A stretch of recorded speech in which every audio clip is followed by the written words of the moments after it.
لہٰذا یہ جو آپ باتیں کر رہے ہیں نا، ابن حجر اسقلانی نے اگر ایسی کوئی ڈاکٹرائن بنائی تھی تو کیا انہوں نے حضرت حسنین کریمین رضی اللہ عنہما وعلیہم السلام کو فٹ کیا ہے بیچ میں اور ان کی صحابیت کا انکار کیا ہے؟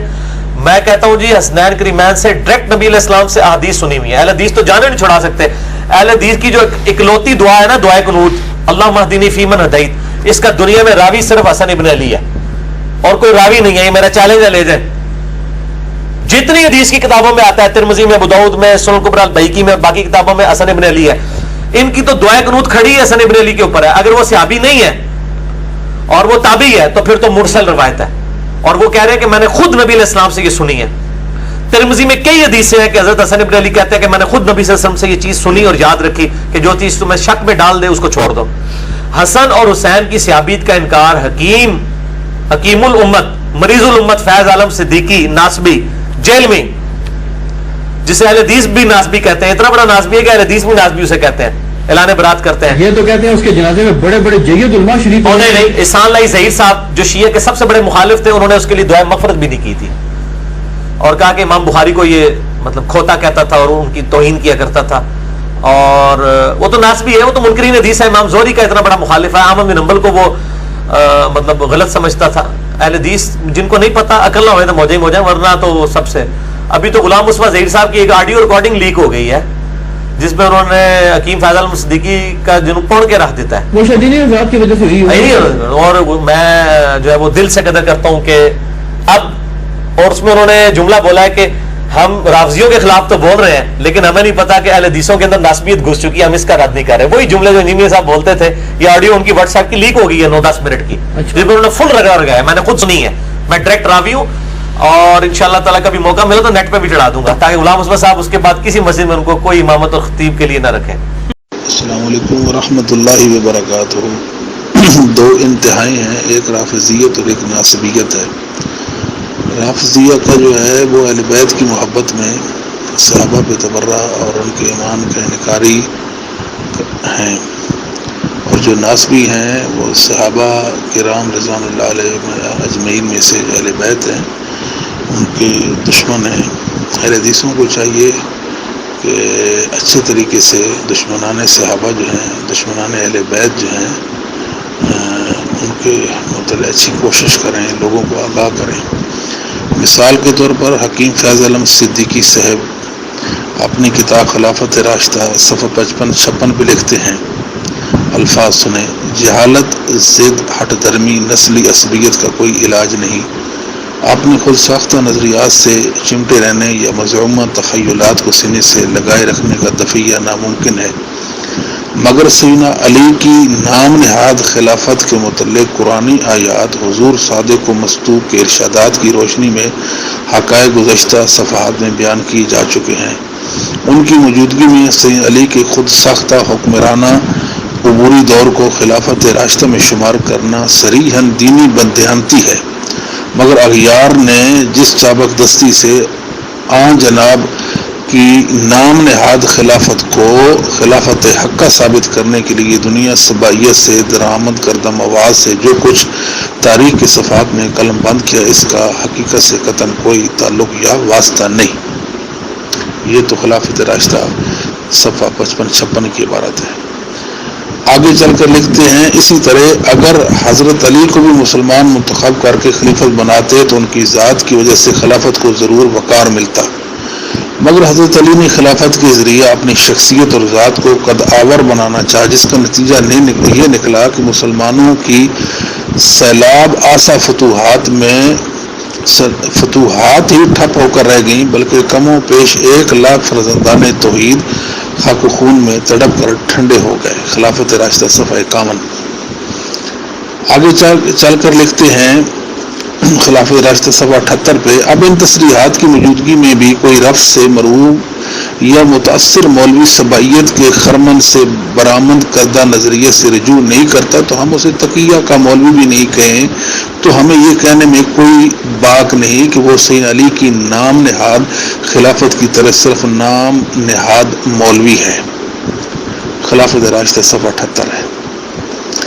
آگے چل کے لکھتے ہمیں اس مقام پر یہاں مقرر یہ کہنے کی اجازت دیجیے کہ حضرت علی کی نام نہاد خلافت نہ تو قرآن معیار پر پوری اترتی دکھائی دیتی ہے، نہ ہی نبی پاک صلی اللہ علیہ وسلم نے آپ کی خلافت کے متعلق کوئی اشارہ فرمایا، بلکہ نبی کریم صلی اللہ علیہ وسلم نے صحابہ کو مخاطب کر کے فرمایا تھا ولا اراکم فاعلین، نہ کہ صحابی نے آپ کی خلافت پر آپ کی بیعت کی اور نہ ما زبانی ہی آپ کی خلافت کو تسلیم کیا تھا، اور نہ ہی بعد کے مورخوں نے آپ کی خلافت کے حق میں کوئی ثبوت پیش کیا۔ تو آج کے ان بزام خیش مولانوں کو یہ حق کس نے دیا کہ وہ سید علی کو خلافت راشدہ میں شمار کر کے بالواسطہ اللہ تعالیٰ کے فرمان کی تکذیب کا ارتکاب کریں، حضور صادق مصدوق صلی اللہ علیہ وسلم کے فرمودات کو جھٹلانے کی جرات کریں اور صحابہ اکرام کے عمل کو باطل قرار دینے کا اقدام کریں؟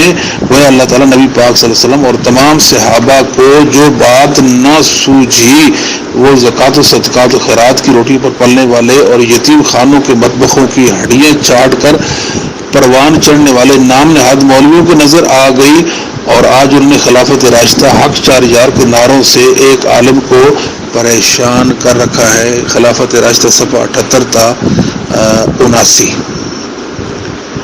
اچھا جی، اس طرح انہوں نے سیدہ عائشہ رضی اللہ تعالی عنہا کے متعلقہ صدیقہ کائنات جنگ جمل کے بعد مدینہ پہنچ کر گوشہ نشین ہو گئیں، مگر علی نے بصرہ میں بقور مشہور باطنی دائی ناصر خسرو مسعود ناشلی کی دختر لیلہ سے نکاح کر کے اس کو مکان میں قیام فرمایا۔ یہ واقعہ ربیع الاول 35 کا، یعنی اس وقت علی کی عمر 50 سال سے زیادہ تھی۔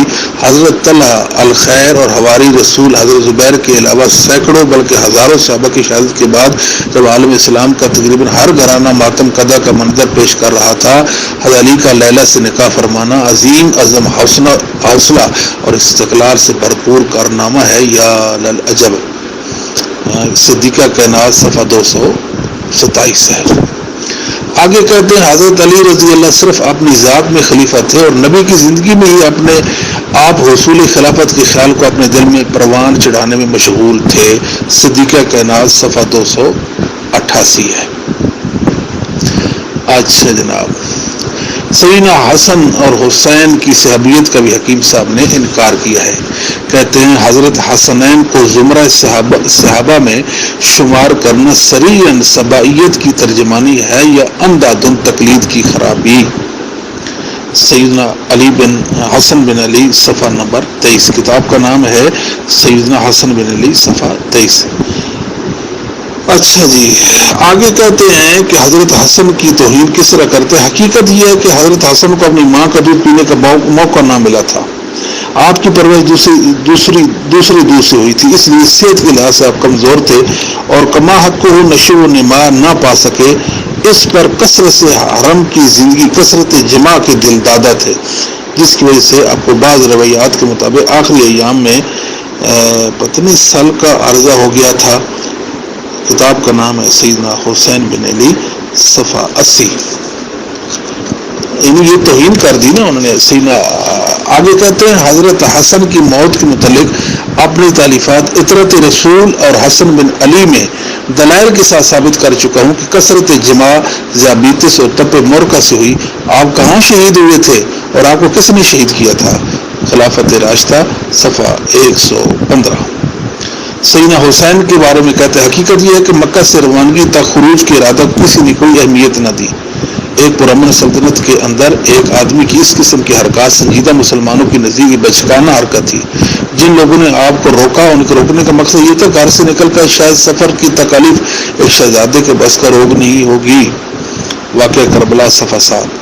آگے کہتے ہیں آپ اعلاء کلمہ حق کے نظریہ کے تحت عازم کوفہ نہیں ہوئے تھے بلکہ حصول خلافت کے لیے آپ نے یہ سفر اختیار کیا تھا۔ واقعہ کربلا صفحہ 18۔ آگے چل کر پھر کہتے ہیں کہ میں یقین سے کہتا ہوں اور کتب تاریخ میرے اس دعویٰ کی معید ہیں کہ حضرت حسین رضی اللہ تعالیٰ کو امیر یزید میں کوئی برائی نظر نہیں آئی تھی، ورنہ وہ امیر یزید کے خلیفہ بنتے ہی مدینہ کے گورنر کو صاف کہہ دیتے میں کسی فاجر فاسق کی بیعت نہیں کر سکتا، اور یقیناً مدینہ کے لوگ ان کا ساتھ دیتے، مگر مدینہ کے عامل کو کہتے ہیں کل صبح تک مہلت دیجیے، اور رات کو چھپ کر مدینہ سے رخصت ہو جاتے ہیں۔ خلافت راشدہ صفحہ کیا کہتے ہیں 38 ہے. آگے حکیم صاحب سیدنا حذیفہ رضی اللہ تعالی عنہ کے بارے میں فرماتے ہیں، کہتے ہیں کیا حذیفہ رضی اللہ تعالیٰ کے ان الفاظ سے یہ معلوم نہیں ہوتا کہ اس سازش سے باخبر تھے؟ اگر یہ سازش صرف مجوس یا یہود کی تیار کردہ تھی تو حذیفہ کو تمام واقعات بیان کرنے سے کون سا امر مانے تھا؟ اسی حذیفہ کا بیٹا محمد اور محمد بن ابو بکر دونوں مصر میں ابن سبا کے معتمد خاص تھے. شہادت ذوالنورین صفحہ 71 ہے. ابو ذر غفاری رضی اللہ تعالیٰ کے متعلق کہتے ہیں دوسرے نمبر پر حضرت ابو ذر غفاری کا نمبر ہے جو ابن سبا کے کمیونسٹ نظریہ سے متاثر ہو کر ہر کھاتے پیتے مسلمان کے پیچھے لٹھ لے کر بھاگ اٹھتے تھے. خلافت راشدہ صفحہ 143 ہے. تو میں کہتا ہوں کہ یہ جو لوگ ہیں جو سیدنا علی، حسن و حسین، سید ابو ذر غفاری، سیدنا حذیفہ، اہل بیت کے جو دشمن ہیں، یہ نہ ہو کہ ہم رابطیوں کے پیچھے لگے رہیں اور اہل بیت جو دشمنوں کو بھول جائیں. ان کے حوالے سے بھی ہمیں کوشش کرنی چاہیے اور مسلمانوں کو ان کی شر سے آگاہ کرنا چاہیے. ناسبیت بھی بہت بڑا جرم ہے رافضیت کی طرح. السلام علیکم ورحمۃ اللہ وبرکاتہ. السلام علیکم ورحمۃ اللہ وبرکاتہ. جو شخص صحابہ کا لحاظ، ادب، احترام، ان کی حرمت، تقدس کا خیال نہیں رکھتا، وہ نبی کریم صلی اللہ علیہ وآلہ وسلم کی احادیث کا بھی کوئی لحاظ نہیں کرتا اور ائمہ محدثین پر بھی وہ حرزہ سرائی کرتا ہے. مثال کے طور پر حکیم فیض علم صدیقی صاحب کہتے ہیں، الفاظ سنیں، ان محدثین، ان شارحین حدیث، ان سیرت نویس، ان مفسرین کی تقلیدی ذہنیت پر ماتم کرنے کو جی چاہتا ہے، جو اتنی بات کا تجزیہ یا تحقیق کرنے سے بھی آری تھے کہ یہ واقع سرے سے ہی غلط ہے. یعنی واقعف کی بات کر رہے ہیں جو بخاری مسلم سے ثابت ہے. لیکن اس دینی و تحقیقی جرت کے فقدان نے ہزاروں علمی پیدا کی اور پیدا ہوتے رہیں گے. ہمارے امام بخاری نے اپنی صحیح بخاری میں جو کچھ درج فرما دیا وہ صحیح و لا ریب ہے. اس سے اللہ تعالیٰ کی الوہیت، انبیاء کی عصمت، ازواج مطہرات کی طہارت کی فضائے بسیط میں دھجیاں بکھرتی چلی جائیں. کیا یہ امام بخاری کی اس طرح تقلید جامع نہیں جس طرح مقلدین ائمہ اربعہ کی تقلید کرتے ہیں؟ صدیقہ کائنات صفحہ 106. واقف کے بارے میں کہتے ہیں، دراصل امام بخاری میرے نزدیک اس روایت کے معاملے میں مرفوع القلم ہے. داستان گو کی چابس دستی کے سامنے امام بخاری کی حدیث کے متعلق تمام چھان بین دھری کی دھری رہ گئیں. صدیقہ کائنات صفحہ 106. ایک بخاری کی حدیث کے متعلق کہتے ہیں، الفاظ سنیں، اب ایک طرف بخاری کی 9 سال والی روایت اور دوسری طرف اتنے قوی یہ شواہد و حقائق ہیں. اس سے صاف نظر آتا ہے کہ 9 سال والی روایت ایک موضوع قول ہے جس سے ہم منسوب الی صحابہ کے سوا کچھ نہیں کہہ سکتے. صدیقہ کائنات صفحہ 80. اسی طرح فیض صاحب، امام زہری رحمۃ اللہ، محمد بن مسلم بن شہاب الزہری رحمہ اللہ، شیخ الاسلام، حجت الاسلام، ثقہ، حافظ سب کے بارے میں کہتے ہیں، ابن شہاب منافقین و کذابین کے دانستہ نہ صحیح، نادانستہ ہی صحیح مستقل ایجنٹ تھے.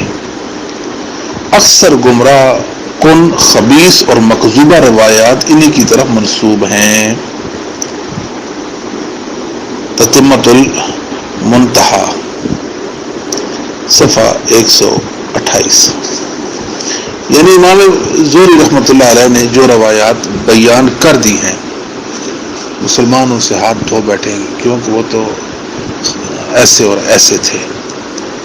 اچھا جی، آگے کہتے ہیں حکیم صاحب کہ امام مسلم سے تقریباً 21 برس بعد ابو عیسیٰ محمد ترمذی نے یہ وضیع روایات اپنی کتاب میں درج کی ہیں.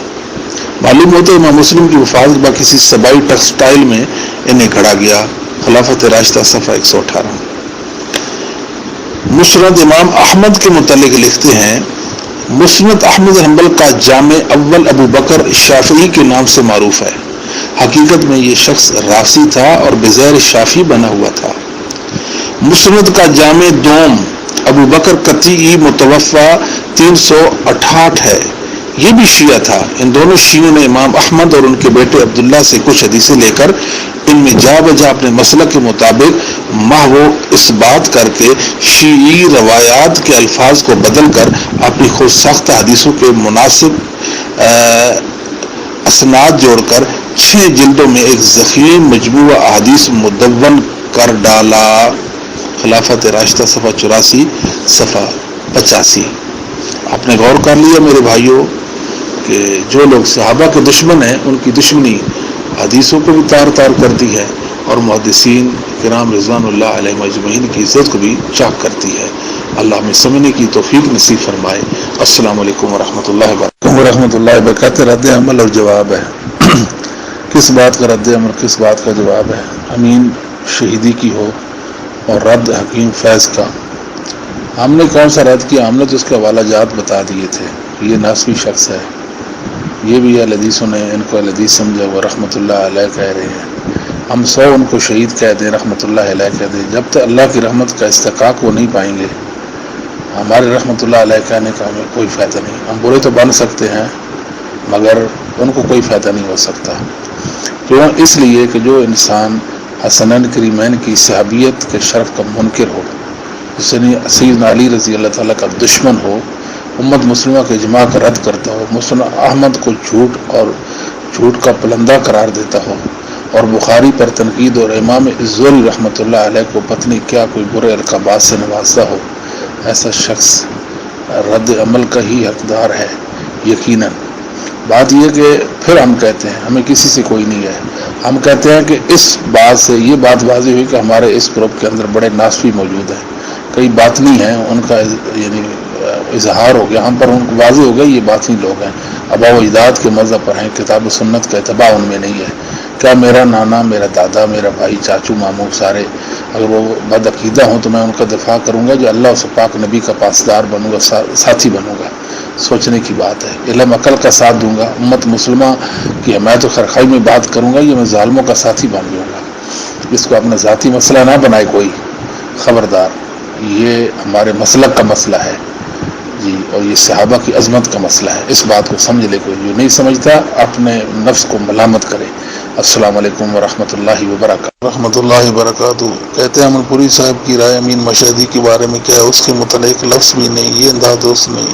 یہ عرض یہ ہے کہ میں نے تو دونوں کو مجرم کہا ہے، پہلے نام لیا. میں کہا روافض اور نواسب دونوں مجرم ہیں، دونوں دشمنان صحابہ ہیں، دونوں اہل بیت کے دشمن ہیں، دونوں عقل علم کے دشمن ہیں، دونوں ایمان کے دشمن ہیں، دونوں ظالم ہیں. میں نے تو دونوں کا ذکر کیا. استغفر اللہ ثم استغفر اللہ. کیا میں روافض کا ساتھی ہوں؟ امین مشہدی آج مولانا حضرات ایک بات سننے میں ملی ہے، ادھر تڑپ رہے ہیں. یہ تو روافض اب میناروں پہ چڑھ چکے ہیں. مولانا حضرات بیچارے ابھی ممبروں کو بھی نہیں بیٹھے. سمجھنے کی کوشش کریں میرے برادر، اللہ کی پناہ. ہم کہتے ہیں کہ آستینوں میں سام چھپائے ہوئے ہیں. یہ جو ناسبی ہیں، کیا یہ صحابہ اہل بیت دشمن ہے؟ آپ نے نہیں دیکھا کہ حکیم صاحب نے سیدنا علی رضی اللہ تعالیٰ کی خلافت مانگنا یہ اللہ رب العالمین کی آیات کی تکذیب قرار دی. آپ تو حکیم صاحب کے نزدیک پاگل بے وقوف ہیں. یہ معلوم ہے امت مسلمہ نے یعنی سے علی رضی اللہ تعالیٰ کی خلافت برحق ماننے والوں کو تو وہ قرآن کا، سنت کا، صحابہ کا مخالف گردانتے ہیں. وہ تو توہین کرتے ہیں. وہ تو سیدنا حسن کی صحابیت کے منکر ہیں. وہ سیدنا حسین رضی اللہ تعالیٰ پہ جرح کرتے ہیں، مزاق کرتے ہیں، پھبکیاں اڑاتے ہیں ان پہ. کیا یہ ظلم نہیں؟ اللہ کے بندو احساس پیدا کرو، غیرت ایمانی اسلامی پیدا کرو، صحابہ کے ساتھی بنو، نفس کی پیروی چھوڑ دو. یہ نفس کی پیروی ہے نا. اس برے کی برائی میں نے اگر بیان کر دی ہے تو آپ کو کیوں پیڑ ہو گئی ہے؟ آپ کو تو چاہیے ٹھیک ہے دونوں ایک جیسے ہیں. کیا فرق ہے ایک ناسبی اور رافضی کے اندر؟ کوئی بتایا آپ میں سے عالم ہے؟ شاباش. السلام علیکم ورحمۃ اللہ وبرکاتہ.